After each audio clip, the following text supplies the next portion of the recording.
esse bichinho aqui, né? Esse verde, para a gente usar o material.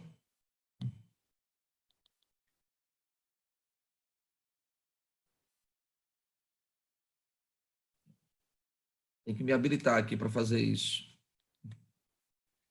Galera, nós vamos dar prosseguimento. Deixa eu ver aqui se conseguiu. Agora foi, Fabrício. Show. Valeu, obrigado, cara. Tamo junto.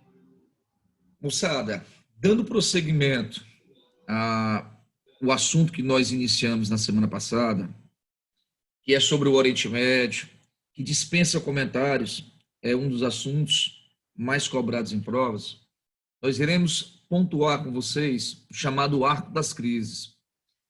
E aí, o que é esse arco das crises? Quando você fala de Oriente Médio, nós temos aqui, pontualmente, a questão do Irã, todo o processo de formação do Irã e o processo da crise com os Estados Unidos. Essa crise ela vai ser deflagrada nos anos 50, com o afastamento de Mossadegh, que era o primeiro-ministro do Irã. Nós teremos, em 1979, uma revolução que vai mudar a cara do Irã. Essa cara está mudada há 41 anos. Hoje, quando eu penso no Irã, eu penso no Irã fundamentalista. É o Irã dos ayatolás. Lembrar que o Enem cobrou isso em 2017, se eu não estou enganado. Tá? Nós temos a crise de 2005 com o Irã, do Mahmoud Ahmadinejad, e a atual crise do Qassem Soleimani, janeiro de 2020. Tá? Nós iremos trabalhar com vocês a questão do Iraque. Tá? Do mesmo jeito, o processo de evolução política do Estado iraquiano, que vai gerar um atrito ideológico a partir do partido Baath, que é um partido socialista, e teremos as duas guerras com os Estados Unidos. Beleza? E logo em seguida, a crise com o Estado Islâmico, que deixa aí um saldo muito ruim estruturalmente no Iraque. E vamos falar para vocês sobre as primaveras, evidentemente. De uma forma geral, que Primavera Árabe merece uma atenção particular. Beleza? Então, bora lá, gente. Bom, na última aula eu apresentei para vocês o que era esse mapa. Falamos rapidamente de cada área. Tá? E bem aqui no canto, nós temos o tal do Afeganistão, que seria aqui, ó, certo? Esse Afeganistão, o que vocês precisam lembrar dele em provas? Geopoliticamente falando, a gente começar por ele, o Afeganistão, parte do Afeganistão, a parte ocidental, pertencia ao Irã.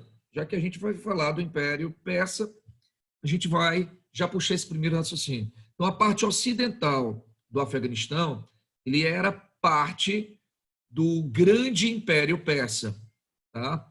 Que durante o período do final do século XVIII até 1907, mais ou menos, essa parte ela foi praticamente arrancada, como o Azerbaijão, o Quirguistão, o Turcomenistão, o Uzbequistão, tá?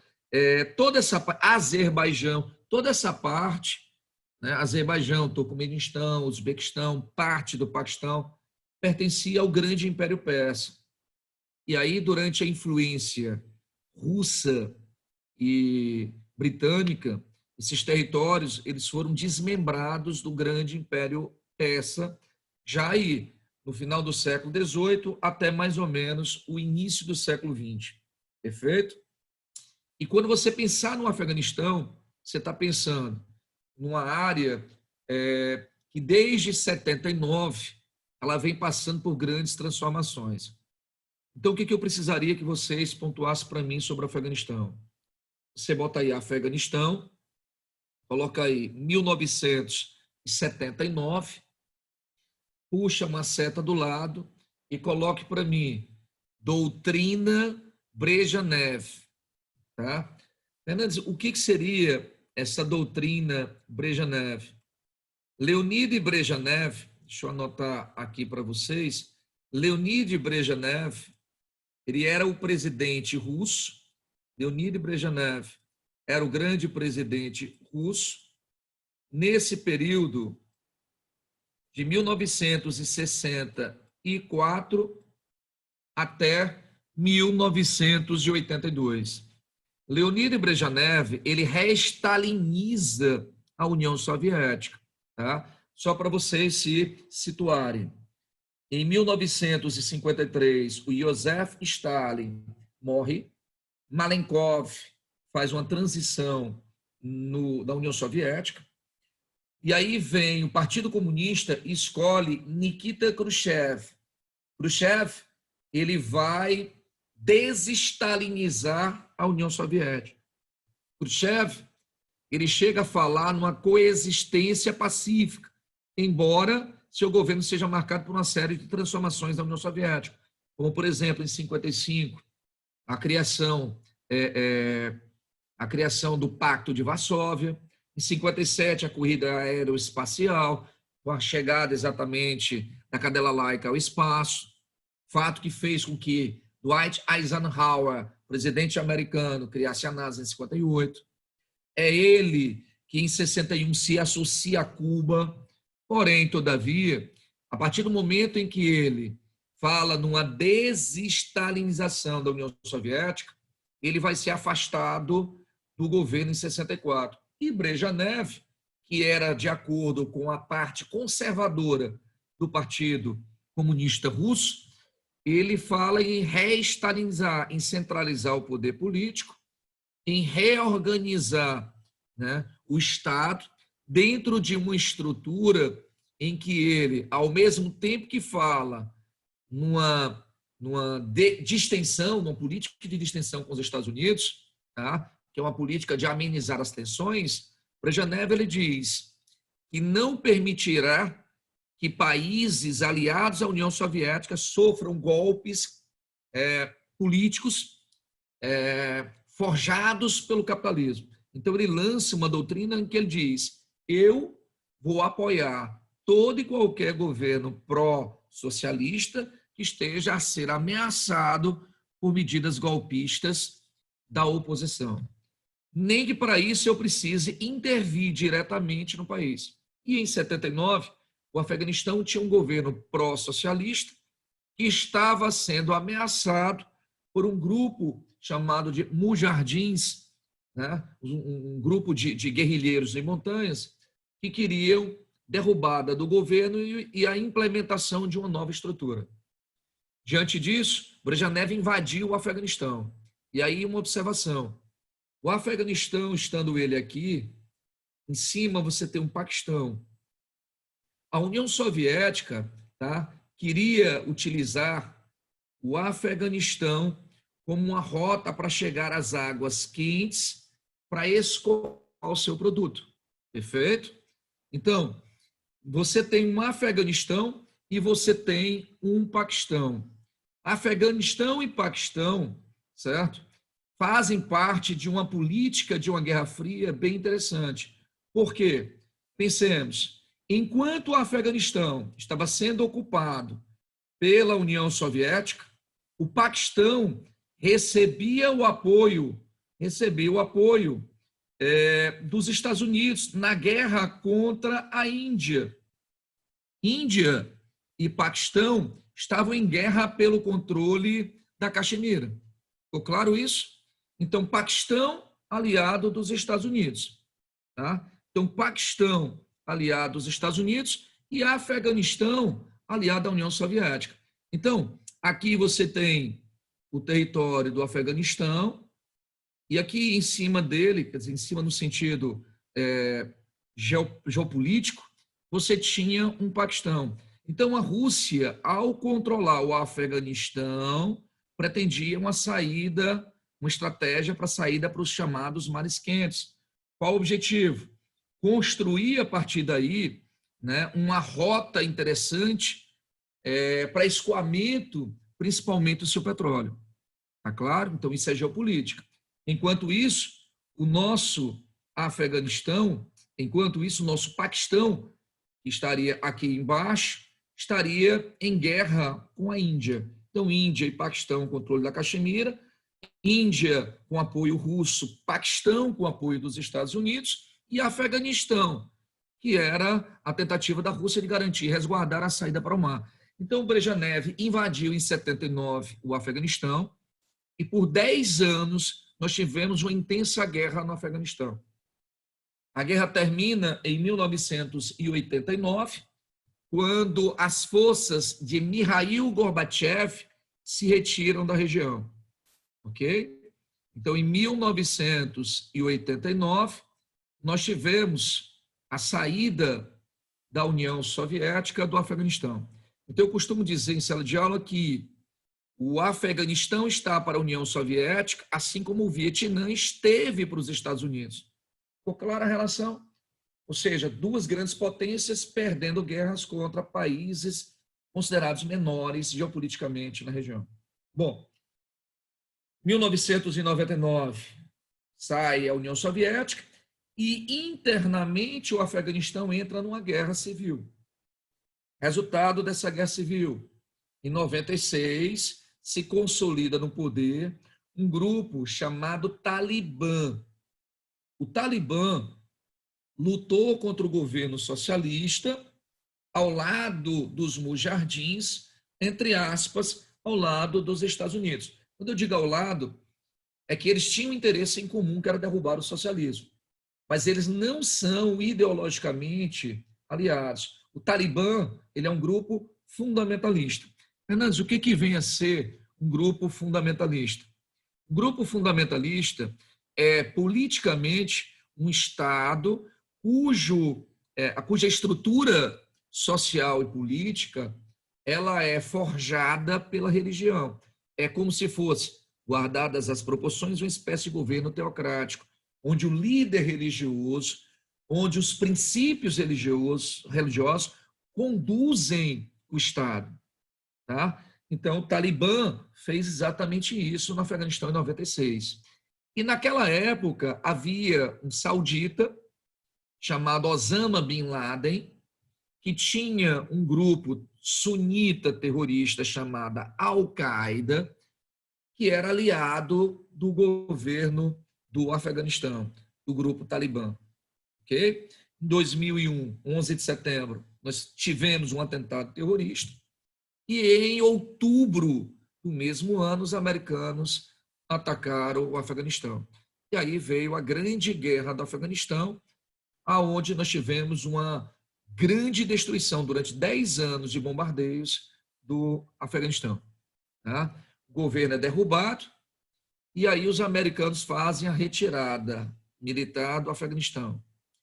E tão logo os americanos saem do Afeganistão, um vácuo, certo, deixado pela saída americana proporcionou um ressurgimento de grupos radicais que, através de atentados terroristas, vinham atuando na região, gerando entre 2011 e 2019, certo? Grandes grupos de refugiados, ok? Bom, mas vamos seguir. Então, eu comecei pelo Afeganistão, que não está aqui no mapa, para que a gente comece a se situar nessa questão do arco das crises. E aí você tem o Afeganistão e o Paquistão, que parte dele é chamado de Grande Oriente Médio, que estão participando desse arco das crises. Mas o nosso grande foco mesmo é a questão do Irã, onde a gente vai começar a delinear esse país agora. Bom, no século XIX, início do século XX, nós tivemos o regime dos Qajares. Deixa-me só ver aqui, professor. Repete sobre o atentado de 11 de setembro. Vamos lá. Em 2011, 2001, o que acontece? O grupo Talibã, que apoiava e era apoiado pela Al-Qaeda. Al-Qaeda é um grupo sunita, terrorista, cuja criação tem a ver com Osama Bin Laden. Eles vão atuar na região exatamente dos Estados Unidos, no atentado ao World Trade Center no 11 de setembro. beleza? E o atentado do 11 de setembro construirá nos Estados Unidos aquilo que de manhã nós chamamos de doutrina Bush. O presidente americano Bush estabeleceu uma doutrina para combater preventivamente grupos terroristas. Está claro isso? E a partir daí, os americanos vão legitimar o ataque ao Afeganistão em outubro de 2001. Beleza? É a guerra ao Afeganistão. E a segunda pergunta aqui que me fizeram foi: professor, os Estados Unidos lutaram com o Talibã para tirar a União Soviética? Vamos lá. Sim, tá? Vamos entender o seguinte: chegam algumas pessoas, inclusive, a cogitar a ideia de que o Osama Bin Laden teria recebido treinamento da CIA, né? A CIA é o grande serviço norte-americano de atuação internacional, inclusive de espionagem, que combatia a KGB. Tá? Então, muitos ainda hoje chegam a se soltar a ideia de que o Osama Bin Laden teria recebido um treinamento, né, da CIA para lutar contra a União Soviética. Já que, como eu tinha uma Guerra Fria, os Estados Unidos não tinham entrado diretamente no conflito. Beleza? Então, de certa forma, os americanos, o Bin Laden, os mujahidins, os talibãs, estavam todos, entre aspas, de um mesmo lado, lutando contra o imperialismo soviético de 1979. Beleza? Massa? Então, vamos lá. Então, no século XIX, nós tínhamos uma dinastia Qajar. Os Qajares, eles entram no século XVIII no poder político do Império Persa. Vamos só lembrar, Irã é o antigo Império Persa, beleza? Mesopotâmia, Iraque, tá? E esses Qajares, eles tinham uma ascendência persa, turca, uma ascendência turca. Então, esse persa, os Qajares que estavam comandando o país, eles vão ter uma ascendência, ou seja, os pais, avô, bisavô, eles tinham origem turca. Vamos lembrar que os turcos otomanos teriam dominado e se expandido em termos imperiais a partir do século XV. Lembremos que em 1453 é um marco do grande Império Turco, quando ele dominou Constantinopla. Tá? Então, a ascendência da família Qajar, ela é de ascendência turca. Porém, todavia, no século XVIII e XIX, a expansão do Império Russo e britânico, na questão das Índias, etc., pressionaram, né, a região persa, e eles acabaram cedendo essas pressões. E com isso, a política persa ela estaria atrelada aos interesses russos e britânicos. Então, bancos, estradas de ferros, projetos de irrigação, indústrias, a produção do fumo, que era uma das principais atividades, e fundamentalmente o petróleo do Irã, estaria ligada à indústria anglo-persa. Tá? Portanto, as grandes riquezas e o controle acionário, certo, de estradas de ferro, bancos, etc., estava sob o controle tanto da Rússia quanto da Inglaterra, que chegaram, inclusive, a fragmentar esse império. Como eu citei, a priori, parte do Afeganistão, Azerbaijão, Turcomenistão, Uzbequistão, essas áreas que eram do antigo Império Persa, eles foram tirados por influência das grandes potências. Beleza até aí? Bom, minha pergunta é bem simples. Diante de tudo isso, o povo iraniano estava gostando do regime dos Qajares? Não. Vamos lembrar que no século XIX e nesse século XX, nós tivemos um grande movimento nacionalista na Europa e nas áreas ao redor da Europa. Então, os chamados grupos nacionalistas persas não estavam gostando de ter um governo submisso às grandes potências. Resultado, eles começam a se organizar e, em 1921, através exatamente de Shah Reza Camparlev, na verdade, né, a expressão Shah, ela só vai ser utilizada a partir de 26, que é quando ele consolida seu poder e se autoproclama imperador. Na verdade, nós tínhamos Reza Camparlev, que era um militar, e esse militar, em nome de um movimento nacionalista contra a submissão às grandes potências, ele se organiza e derruba o regime dos Qajares em 1925.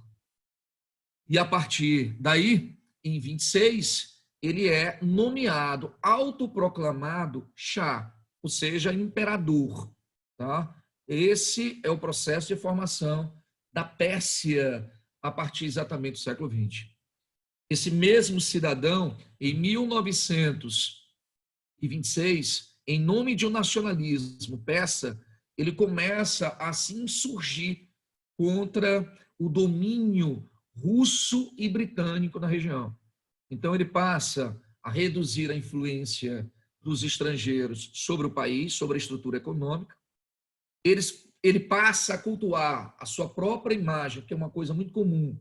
Se você pega Lenin e Joseph Stalin, tá? Mao Tse-tung na sua revolução cultural. Então, eles cultuam a própria imagem como salvador exatamente do povo persa. Tá? Então, isso é muito comum aos grandes ditadores. Ele eleva uma repressão, né, com extrema violência contra os opositores políticos e faz grandes melhorias estruturais. Inclusive, uma grande estrada de ferro será consolidada durante o seu governo. Estruturas de educação, estruturas energéticas são melhoradas. E aí, pessoal, nos anos 30, ele passa a ser réu, confesso, digamos assim, ele vai confessar a sua admiração pelo movimento nazifascista, embora seja neutro na Segunda Grande Guerra Mundial, ok?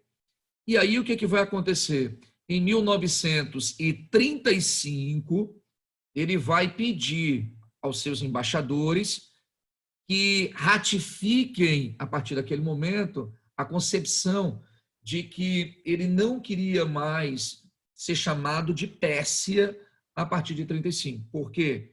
Porque a Pérsia era o nome que o Ocidente dava ao Irã. Então, na língua deles, eles queriam ser chamados de Irã e não mais de Persa, um termo ocidental. E a partir daí, oficialmente, a gente muda o nome de Pérsia para Irã. E a sua neutralidade, porém, a sua admiração pelo nazifascismo, fez com que a Inglaterra e a Rússia invadissem o Irã por volta de 1941. Ok? Então, em 41, o Irã ele é invadido. Por que o Irã era invadido?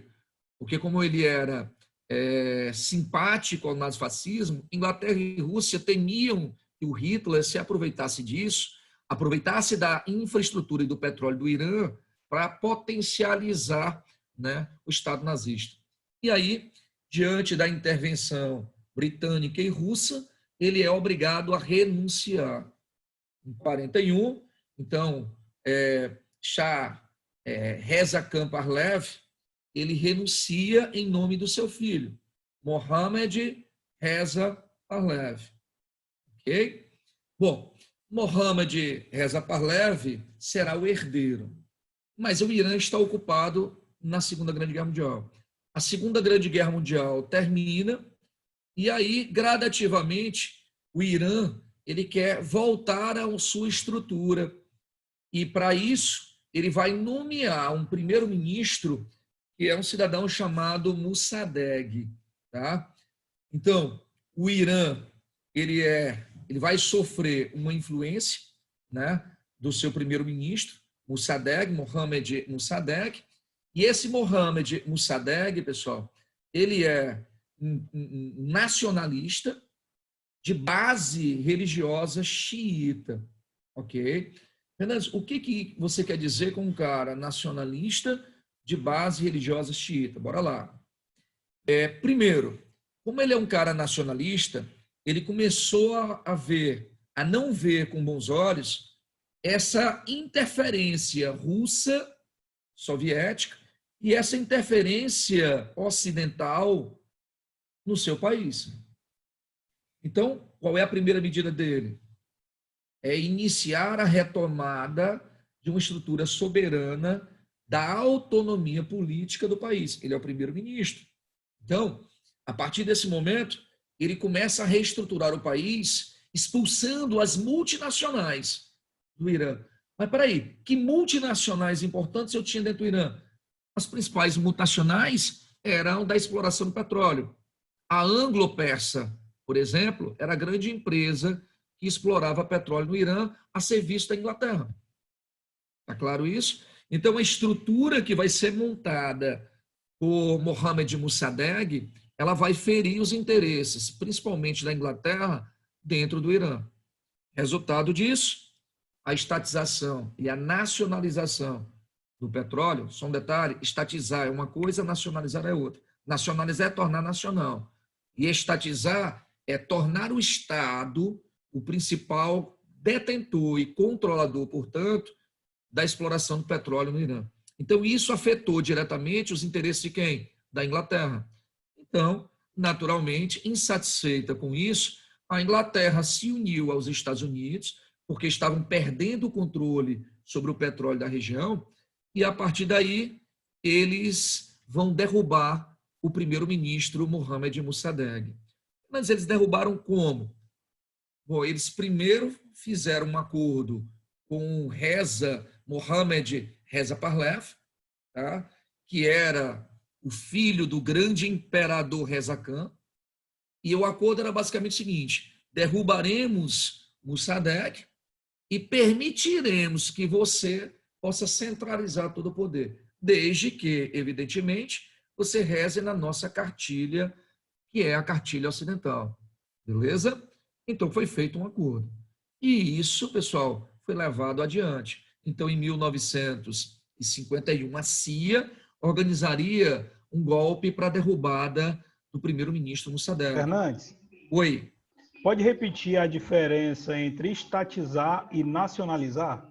Estatizar é tornar do Estado. O Estado passa a ser o principal agente de controle daquele setor. Então, eu estatizei. Então, esse setor pertence ao Estado. Nacionalizar é tornar nacional. Não necessariamente estatal, ele pode ser privado nacional. Entendeu? Então, nacionalizar é tirar a influência estrangeira e permitir que o recurso se torne nacional. Então, toda vida que você tiver uma estatização de setores, obrigatoriamente ele tem um caráter nacionalista. Mas nem toda nacionalização ela será de base estatal. Compreendemos? Vou dar um exemplo bem simples. No Brasil, quando eu falar sobre a indústria de base, Getúlio Vargas, 41 CSN, depois veio a Cosipa e a Usiminas nos anos 50. O Estado, ele tinha o controle sobre a siderúrgica e sobre o petróleo no Brasil. A Petrobras, criada em 53 por Vargas, ela é de base estatal.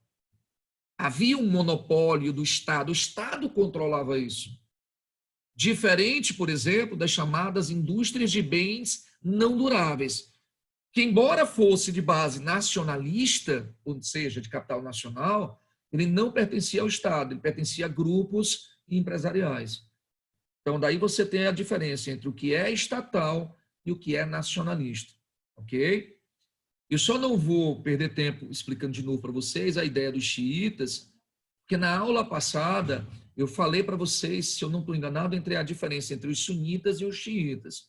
O Irã, assim como o governo sírio e a maior parte da população do Iraque, são xiitas, ok? Aqueles que defenderam em 632 anos depois de Cristo o governo de Ali, genro de Maomé, criando os partidários de Ali, tá?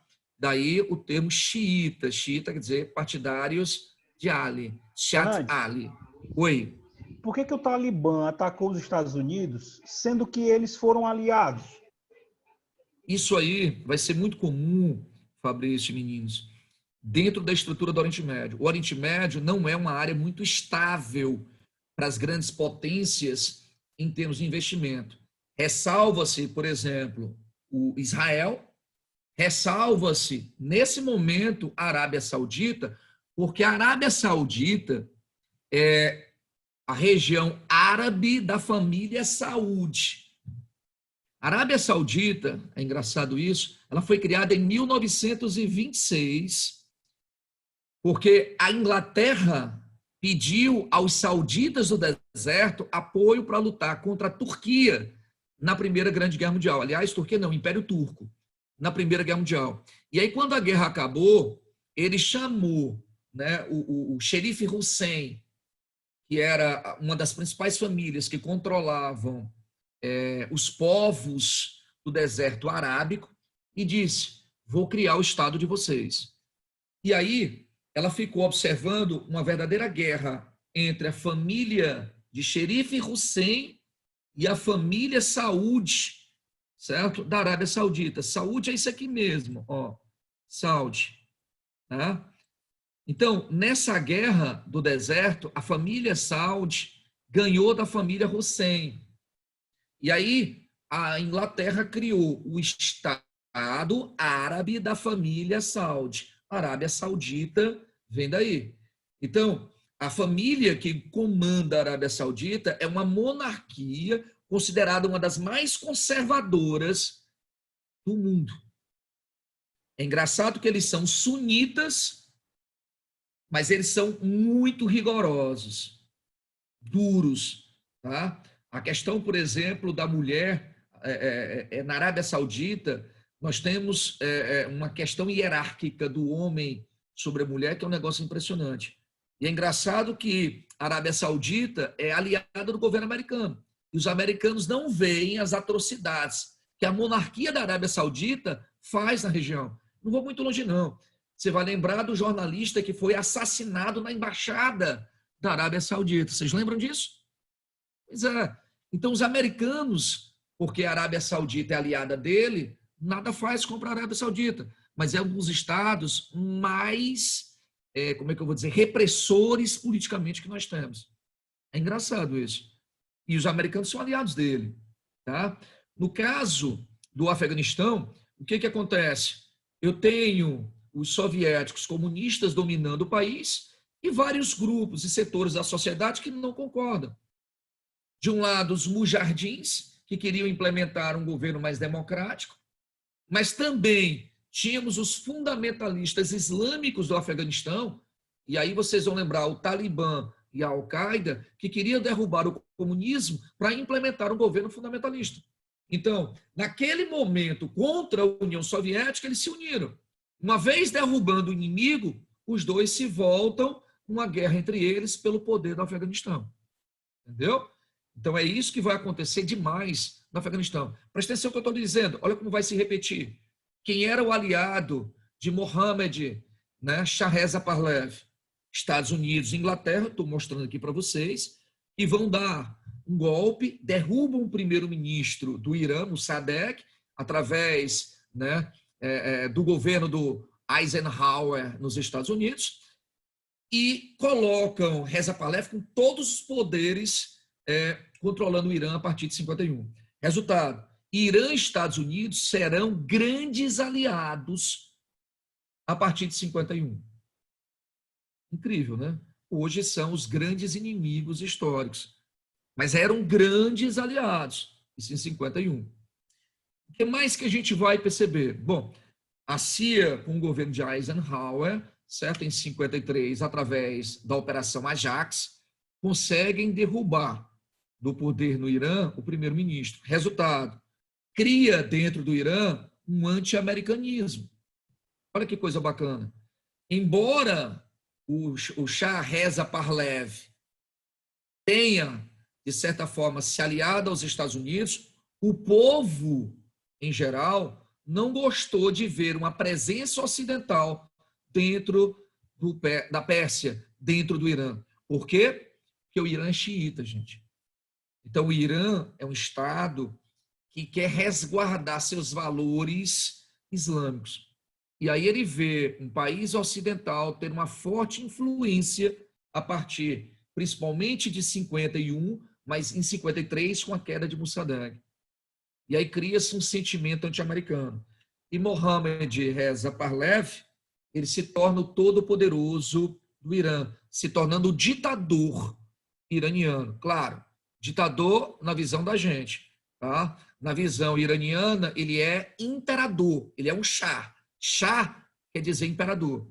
Tá? Esse é um livro fenomenal, que eu aconselho vocês a darem uma olhada, né? Todos os Homens do Shah. Isso quer dizer o seguinte, como que o golpe dos Estados Unidos ao Irã transformaria as relações geopolíticas entre os dois países a partir daquele período. Tá? Vamos ver aqui mais uma pergunta. Quais foram as consequências desse anti-americanismo? Vamos ver aqui o desencadear. Bora lá. Olha como é legal. Que consequências nós tivemos? Bom, primeiro, como é que o governo de Mohammad Shah Reza Pahlavi vai estruturar o Irã a partir daí? Entre os anos 60 e 70, os interesses do Reza Pahlavi e dos clérigos, apenas quem são os clérigos? São os líderes religiosos do Irã. Eles vão estar em choque. Por quê? Enquanto Mohammad Shah Reza Pahlavi ele vai ocidentalizar o Irã, os valores iranianos serão ocidentalizados, os clérigos, que são xiitas, eles começam a não ver com bons olhos a essas mudanças, né, que o Reza estava fazendo no Irã. Por exemplo, em 62, ele proíbe o uso de véu na população feminina do Irã.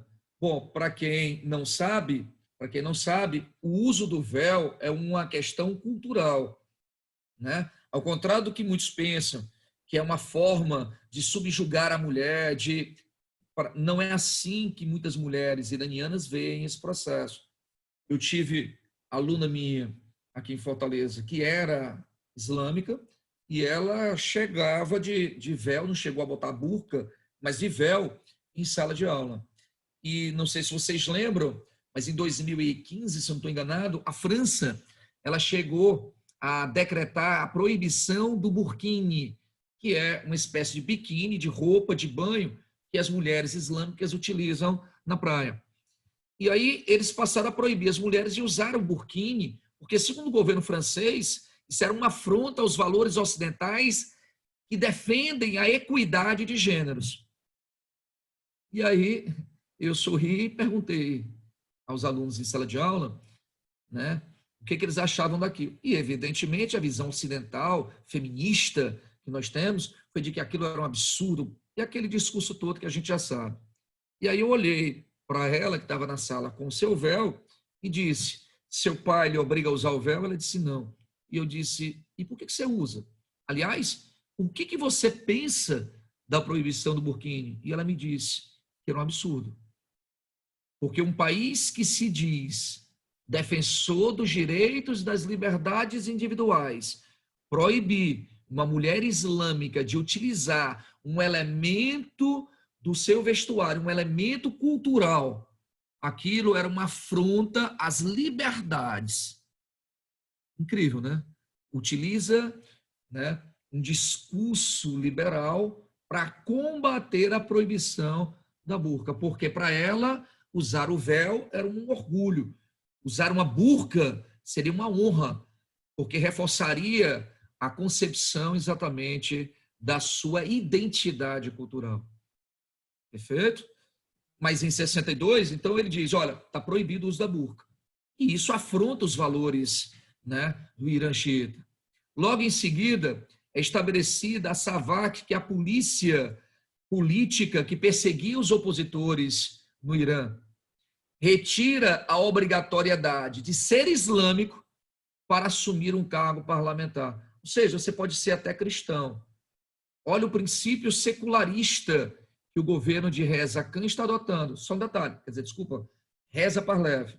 Então, ele está adotando. Ou seja, eu estou abrindo demais o Irã aos princípios e valores ocidentais. E isso vai revoltando os líderes religiosos. Então, ele censura os clérigos que criticavam seu governo, que criticavam suas reformas, e passam, através exatamente da SAVAK, a perseguir esses clérigos. Um desses clérigos foi um líder religioso, o chamado Ayatollah. Só um detalhe, pessoal. Eu sei que vocês já sabem disso, mas Ayatollah não é um nome, tá, de um cidadão. Ayatollah é um título que se dá aos líderes religiosos aqui no Irã. Então, é como se fosse o nosso bispo, tá? Só para você entender. Então, o Ayatollah Khomeini, ele foi perseguido e foi expulso do Irã por conta exatamente das duras críticas e discursos anti-Reza Pahlavi que era feito no Irã. E aí ele passa a ser visto como um inimigo do Islã. Por quê? Porque ele é ocidental. Ele tem uma visão ocidental. Perfeito? E a partir daí, uma série de contestações e protestos sobre lideranças religiosas começam a acontecer dentro do Irã. Tá? Bom, Fernandes, dentro desse... Esse aqui é o exilamento do Ayatollah Khomeini. Bom, aí você me pergunta, Fernandes, então eram só os religiosos que eram contrários ao governo do Mohammad Shah Reza Pahlavi, ok? Não, gente. O governo de Reza Pahlavi, ele será acusado de alta corrupção, de enriquecimento ilícito. Nós tivemos grandes desigualdades sociais. Então, a questão social, que era a pobreza, a miséria, começou também a pesar contra a ditadura do Reza Pahlavi. Tá? Nós tivemos movimentos operariados, grevistas contra o Estado. Nós tivemos os trabalhadores, né, da área de exploração de petróleo fazendo paralisações, criticando o Estado, que explorava a mão de obra iraniana para entregar o óleo quase que a preço de bananas para as grandes potências. Leia grandes potências, Inglaterra e Estados Unidos, principalmente. Além de toda essa convulsão, havia ainda, dentro do Irã, um partido socialista, que era clandestino naquela época, mas que brigava também para ter uma representatividade política. Então, uma convulsão de fatores, no final dos anos 60, início dos anos 70, toma de conta do Irã. E em 1979, Khomeini clandestinamente volta ao Irã em meio a uma grande turbulência e comanda o que a gente vai chamar de Revolução Iraniana. E aí uma observação para vocês que vão fazer vestibulares, prova de Enem. A Revolução Iraniana, bote aí, ela é fundamentalista. O que isso quer dizer? Que o líder religioso, ele assume praticamente a sociedade e orienta politicamente o Estado. É quase um governo teocrático. Ficou claro agora? Então, quando os ayatolás tomaram o poder no Irã e o Khomeini assumiu a estrutura social, o que aconteceu? Os Estados Unidos passaram a ser muito mal vistos e considerados inimigos do Estado iraniano. Então, aí os americanos se tornam inimigos número 1 do Estado iraniano. Quando? Em 79. Por quê? Porque apoiavam a ditadura corrupta do Mohammad Reza Pahlavi, trocando petróleo barato por armas. Ficou claro agora, gente? Entendemos a importância dessa revolução iraniana? E aí o que acontece? Reza Pahlavi foge para os Estados Unidos e os ayatolás pedem aos Estados Unidos que mandem de volta o ditador Reza Pahlavi. Os americanos se negam e aí um grupo radical, que dizem do grupo Hezbollah, enfim, libanês, eles tomam a embaixada americana, gerando uma crise diplomática sem precedentes. Então, o Irã, aliado do governo americano, agora é visto como inimigo número 1 e tem sua embaixada violada por um grupo terrorista. Tudo isso, pessoal, no ano de 79, que representa o governo americano um cara considerado humanista. O democrata Jimmy Carter é o presidente americano. E aí Jimmy Carter tentou uma negociação pacífica para que os reféns da embaixada americana fossem soltos, sem sucesso. E aí o governo de Jimmy Carter ele é desgastado, e aí o republicano Ronald Reagan assume em 81, e aí a situação evolui. Ok? Bom, então esse é o primeiro passo, Revolução Iraniana. Fernandes, aconteceu a Revolução. E agora? Aí, em 1980, um antigo problema entre Irã e Iraque, que é o canal Shatin al-Arab. Se você pegar a fronteira sul entre Irã e Iraque, você vai ver a junção, a confluência do rio Tigre e Eufrates, que vai desembocar no Golfo Pérsico. Então, controlar esse canal, ele é importante porque facilitaria o escoamento de petróleo de Irã e Iraque e o respectivo acesso dos dois países até o Golfo Pérsico. Ok? E aí, o que acontece? Em 1980, os ânimos acirrados, e aí deixa eu te dizer duas coisas. Cara, Oriente Médio é um negócio muito doido para a gente estudar, né? E vocês devem sofrer muito pensando em vestibulares, né? O que acontece? O Irã era aliado americano e agora vai ser seu inimigo, certo?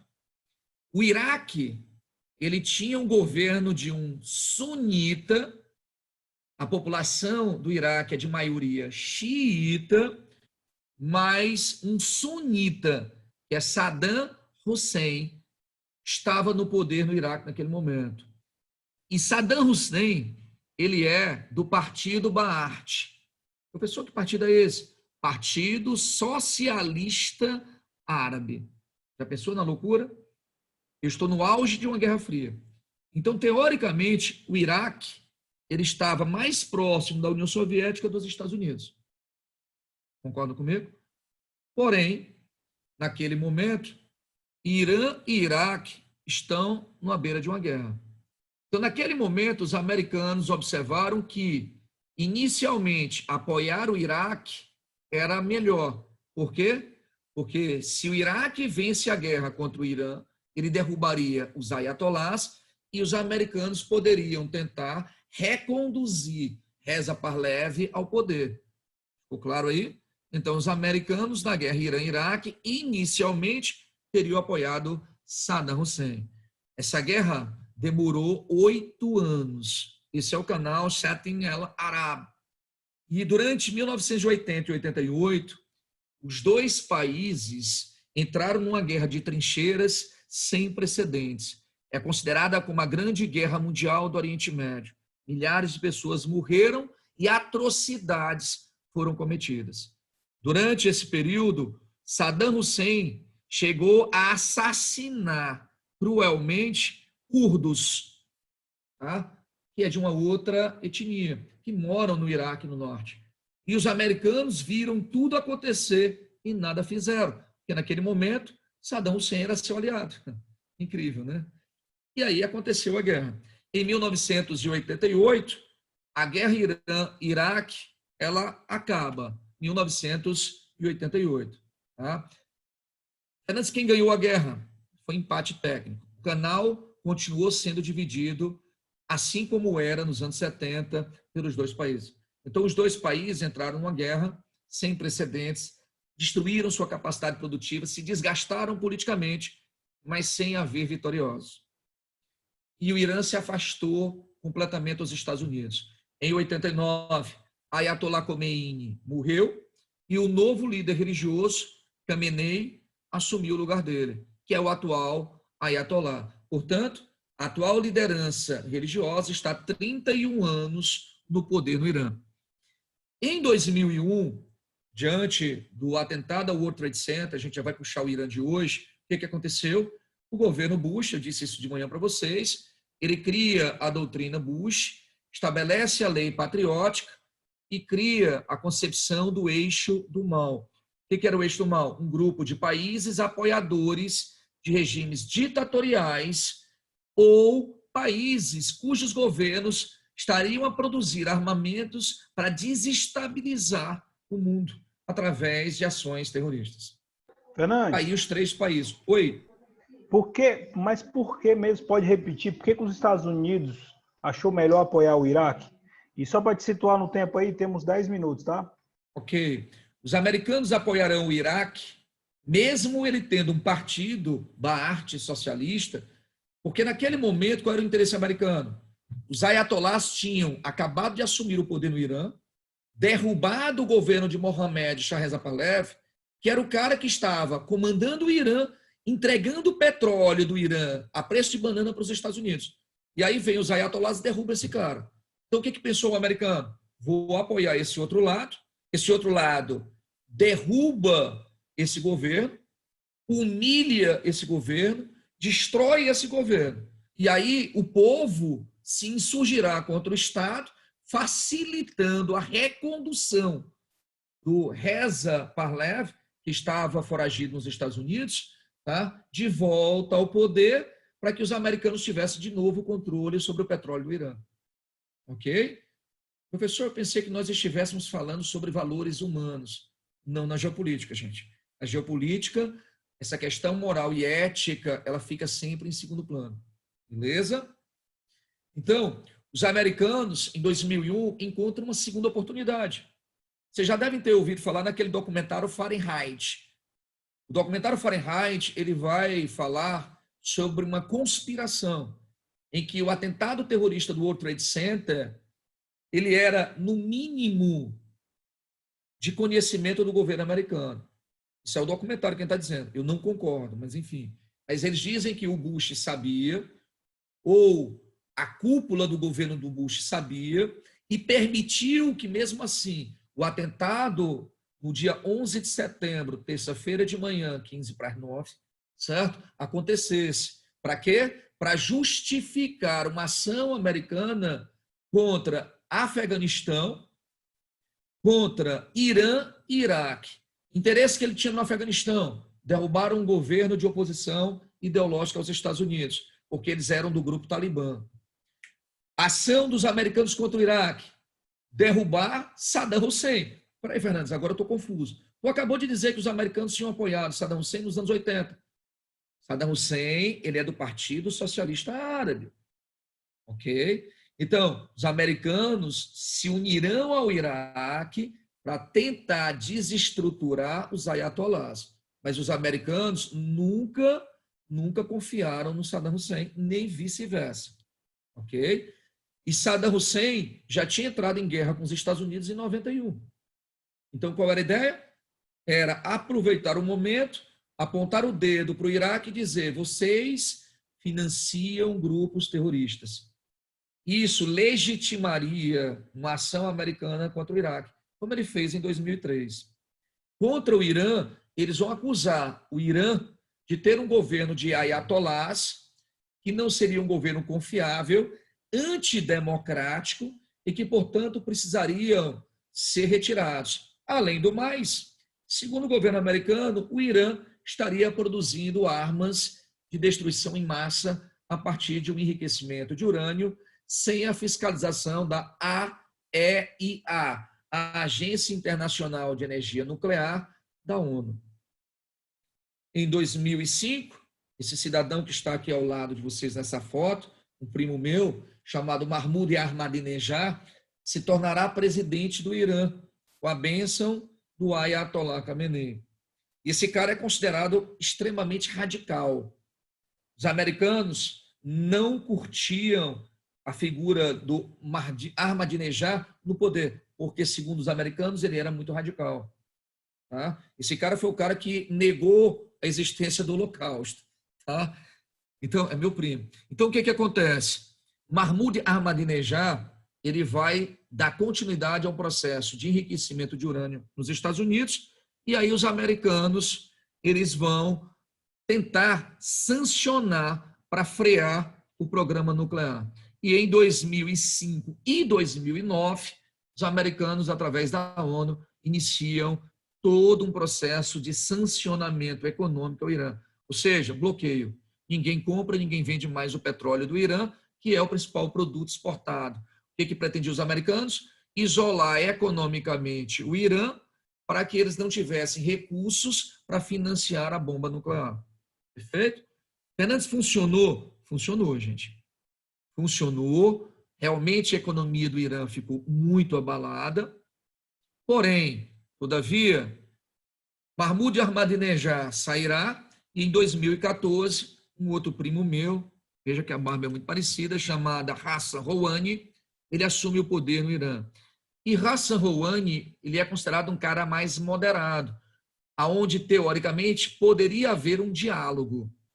Em 2015, nós tivemos aí, em agosto, um início de negociações entre Estados Unidos, França, Inglaterra, Rússia, China e Alemanha. Estavam tentando intermediar a crise entre o Irã. Ou seja, China, embora fosse parceira do governo do Irã, ela não podia burlar os vetos, as sanções que a ONU havia concedido em 2009 ao Irã. Então, qual era a ideia? É que o Irã fosse desbloqueado, digamos assim, para que ele voltasse a comercializar, vendendo seu petróleo no mercado mundial, favorecendo os países que precisavam comprar o petróleo, entre eles a própria China. Então, em agosto, eles costuraram um acordo e em janeiro de 2016, esse acordo foi anunciado. Prova de vestibulares. Como é que se chama esse acordo? É o P5+1. Por que P5? Os 5 países permanentes do Conselho de Segurança da ONU. Como eu disse, Rússia, China, França, Inglaterra e Estados Unidos. Só que aqui tem um +1, Fernandes. Quem é esse +1? Seria o Brasil? Meu sonho.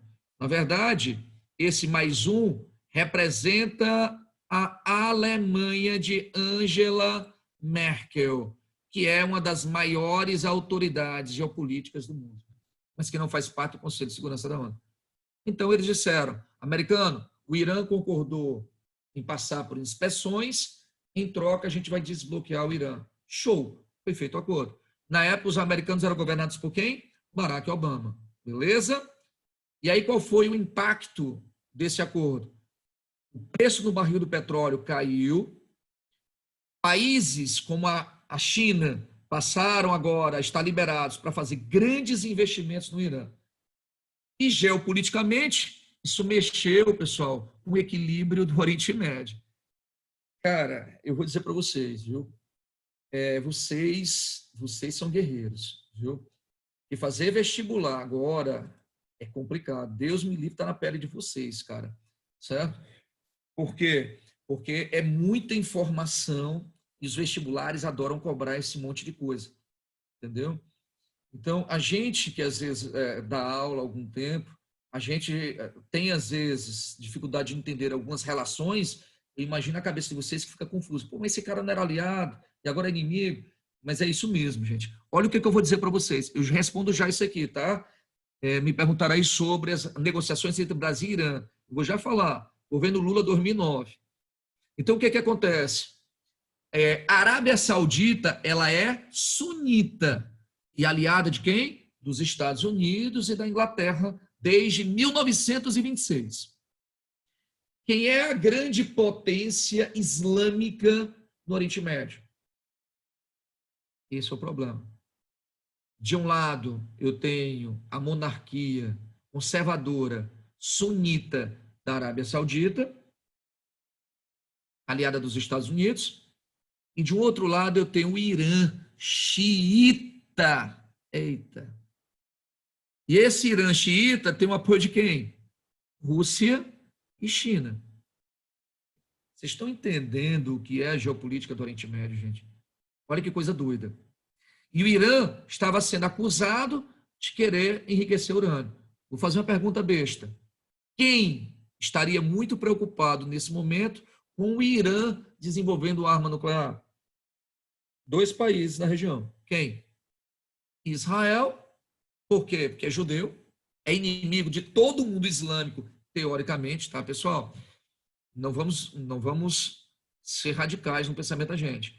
Nem todo islâmico ele é radical ao ponto de não reconhecer o Estado de Israel, ok?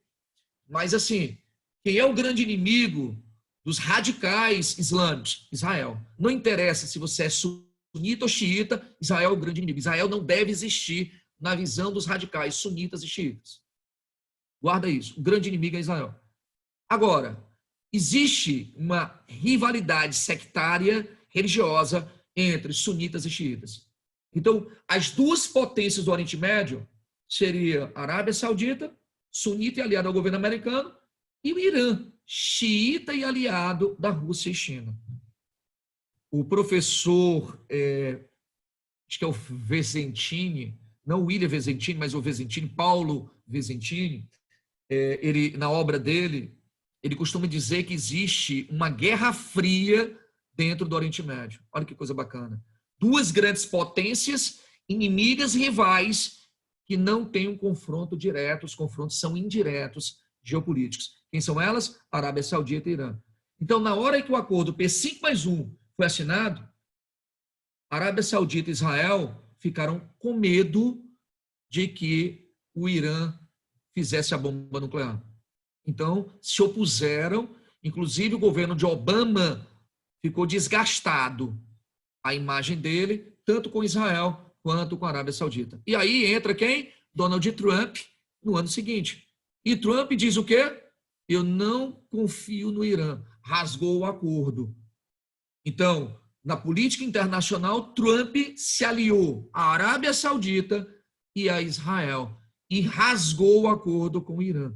Por isso que as tensões entre Estados Unidos e Irã aumentaram, meus amigos.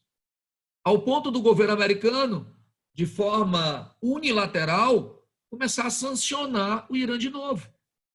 Beleza? Deixa eu responder essa pergunta aqui sobre a relação Brasil-Irã. Olha como é legal a gente falar. E eu adoro quando vocês, cara, interagem, porque isso tira a dúvida de vocês e enriquece a aula. Fernandes, qual é a posição do Brasil, do Lula, em relação ao Irã? Lula foi contra as sanções da ONU e defendia um acordo entre o Irã e a ONU para que o Irã não sofresse as sanções. O governo do Lula é aliado ao governo iraniano de Mahmoud Ahmadinejad. Qual é a posição do Jair Bolsonaro em relação ao Irã e em relação a Israel? É o contrário do Lula, gente. Tá claro? Ou seja, o governo do Bolsonaro, ele visitou Israel e apoiou apoiou Benjamin Netanyahu, certo? Que é um cara do partido do antigo Irgun, né? De Israel. Nesse caso, ele apoia um grupo da extrema-direita de Israel, que é contra e radical a concessão de um Estado palestino em Gaza e na Cisjordânia. Ficou claro? Então, o Lula apoiava o Irã, certo? Aí a segunda pergunta do Maxwell. A CIA mais o Mossad, ele é contra a KGB. Tranquilamente. Mas eu deixo só pontuar para você o seguinte. A Rússia, ela também, assim como os Estados Unidos, em 14 de maio de 48, reconheceu a criação do Estado de Israel, certo? Por Ben-Gurion. Só que depois, os americanos se aproximaram mais, né, de Israel. E aqui o Fabrício pede para a gente fechar perguntando o seguinte, por que essa tensão entre Estados Unidos e Irã, certo? E o acordo que o Trump desfez com o Irã, foi aquele do fim das sanções? Sim. Tá? Em 2016, nós tivemos o fim das sanções e o desbloqueio das contas do Irã lá fora, e o Irã se comprometeu a enriquecer urânio sob vigilância da ONU. Só que Trump disse que não iria cumprir o acordo. E, consequentemente, os americanos tomaram uma posição unilateral. Resultado? O fim, exatamente, do acordo Estados Unidos e Irã, elevando as tensões entre os países. Beleza? Moçada, eu vou ter que encerrar agora com vocês, a gente já passou 5 minutos, tá? Semana que vem, o tema Oriente Médio continua para a gente aprofundar essas questões acerca do Iraque e Primavera Árabe. Beleza? Valeu, galerinha. Tchau, tchau. Boa noite. Valeu, mestre Fernandes. Boa noite a todos. Obrigado, mestre. Um grande abraço. Até logo. Valeu, Fabrício.